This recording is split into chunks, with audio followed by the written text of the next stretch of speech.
யாரெல்லாம் இந்த ஞானத்தை ஏற்றுக்கொண்டார்களோ அவங்க எல்லாரும் தான் தீக்ஷித் அவர்களுக்கு உதவியாளராக ஆகுகிறார்கள். எந்த சகோதரர்கள் சுறுசுறுப்பான சகயோகிகளாக இருந்தாங்களோ அவங்க தாதா லேக்ராஜ் பிரம்மா அவர்கள் மூலமாக சிவத்தந்தை கூறிய முரளியின் ஆதாரத்தில் இவர் சரீரத்தில் சிவத்தந்தையுடைய சாக்கார பார்ட் நடக்கிறத ஏற்றுக்கிறாங்க. அந்த ஆதாரங்கள் அனைத்தையும் ஒன்றாக திரட்டி ஒரு புத்தகமாக அச்சிட்டு அதை எல்லா பிரம்மகுமாரிகளுடைய ஆசிரமங்களுக்கும் ரிஜிஸ்டர்டு போஸ்ட்டில் அனுப்புகிறாங்க.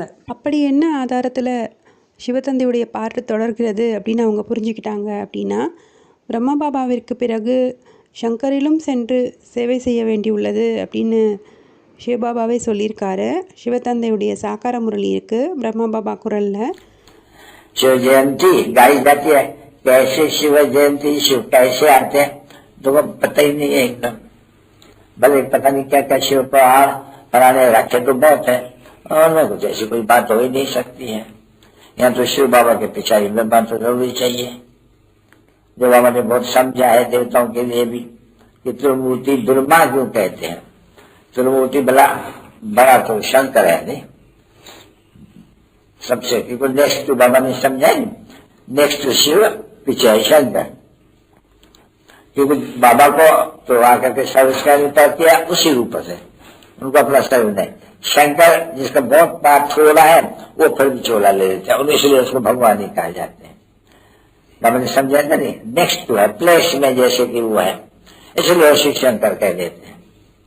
तो ये तो तुम बच्चे जानते हो, तो भी समझाने में सुनते हो जिस समय में, उस समय में तो अच्छा लगता है, फिर भूल जाते हो, बहुत भूल जाते हो। மேலும் அவர் பிறந்த இடமாகிய மகத தேசம் பற்றி, அடுத்து அவர் பிறந்த மாநிலம் உத்தரப்பிரதேசத்தை பற்றி, அடுத்து அவர் பிறந்த சின்ன கிராமம் அது எந்த டிஸ்ட்ரிக்டில் இருக்குது, ஃபருக்காபாத் டிஸ்ட்ரிக்ட் அப்படிங்கிறத பற்றி பல முரளி ஆதாரங்கள் கிடைச்சது.